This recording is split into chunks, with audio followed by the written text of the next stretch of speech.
L'une des plus souriantes villes du monde, Phnom Penh, capitale du Cambodge, est en colère. Première surprise.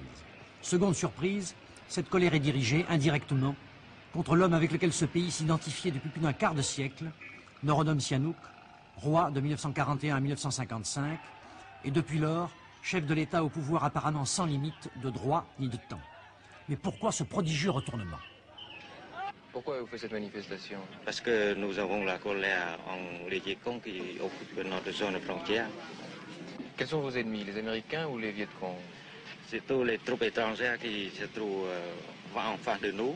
Il y a des Américains, des Vietcong et même des Vietnamiens réguliers. Quels sont parmi vos ennemis ceux qui montrent le plus d'agressivité?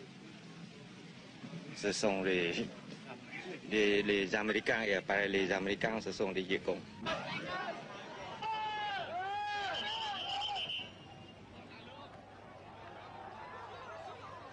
Les troubles ont commencé au début du mois à Svay Rieng, province limitrophe du Vietnam, où les paysans, comme ce milicien de village que nous entendions, reprochaient aux communistes vietnamiens d'attirer sur eux les représailles des Américains. Le 11 mars, ces manifestations s'étendaient à la capitale. Et alors, semblait-il, avec l'accord de Sihanouk, résident à Paris, qui tout ami qu'il fut des révolutionnaires vietnamiens, protestait de plus en plus contre leur implantation au Cambodge.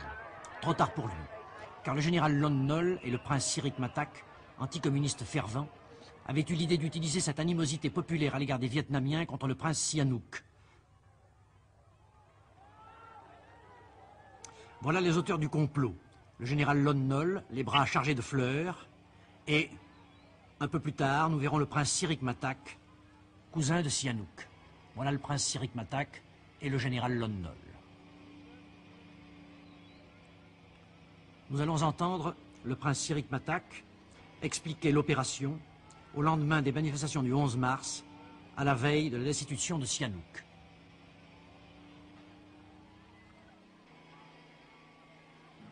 Eh bien, comme vous avez pu suivre ces événements, ce sont les problèmes politiques qui se posent pour notre pays. C'est un problème excessivement grave. Depuis ces quelques jours, vous avez pu constater les manifestations qui se déroulent chez nous. D'abord à Svay Rieng et ensuite ici à Phnom Penh et maintenant un peu partout dans toutes les provinces du Cambodge. Eh bien, c'est un problème qui intéresse la vie même de la nation. C'est l'occupation de notre territoire par les Vietcong. Alors la population qui se manifeste désire justement, n'est-ce pas, que ces troupes armées Vietcong quittent notre territoire. Je pense que l'opinion nationale et le gouvernement royal lui-même, nous désirons que tous les engagements que nous avons pris ensemble entre le Vietnam, entre les Vietcong, soient un engagement qui doit être respecté. C'est-à-dire, ils engagent de respecter l'intégrité territoriale du Cambodge et nous tenons à obtenir notre laté la plus formelle, la plus positive. Par conséquent, il ne s'agit pas ici, n'est-ce pas, d'un changement d'une politique. Nous recherchons plutôt, n'est-ce pas, une neutralité effective. Nous, d'abord, nous désirons conserver notre amitié envers tous les pays, en tout particulier avec nos voisins. Nous désirons, n'est-ce pas, et nous déclarons encore que nous voulons avoir l'amitié de ces deux pays. Mais il faut bien qu'ils respectent, n'est-ce pas, leurs engagements.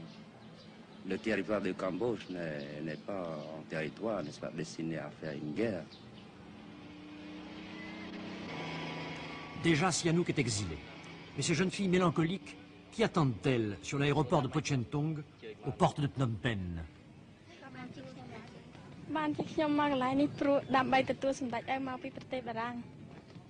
Le prince déchu par la classe politique, sinon par le peuple, qui semblait décrire déjà son destin futur dans une interview accordée voici près de 4 ans à François Chalet. Depuis mon entrée dans la politique militante en 1955, notre peuple m'a toujours accordé un soutien ferme et inébranlable. Mais si ce soutien un jour venait à cesser, je me retirerais immédiatement, car je ne puis imaginer qu'on puisse gouverner sans l'appui du peuple.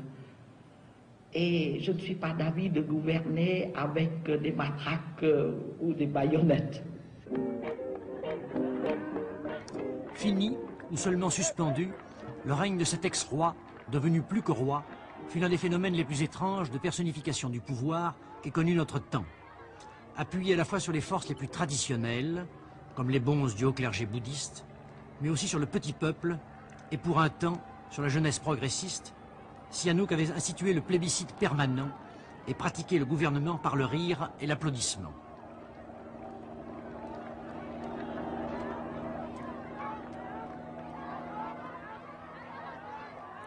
Si les Cambodgiens riaient souvent sous le prince Sihanouk, ce n'est pas seulement parce qu'il ne manquait pas d'humour, comme en témoignent ses interviews, mais aussi parce qu'il se faisait habilement le complice de leur vie, de leurs travaux et de leurs plaisirs. Mais jusqu'où allait cette alliance avec la masse, qui en politique étrangère faisait de ce prince, fils de roi et de Dieu, l'allié intermittent de Mao Tse-tung, de Moscou et d'Ho Chi Minh. Audacieux dans le domaine international, il était, on va le voir, plus nuancé en ce qui concerne l'idéologie à appliquer dans son propre pays.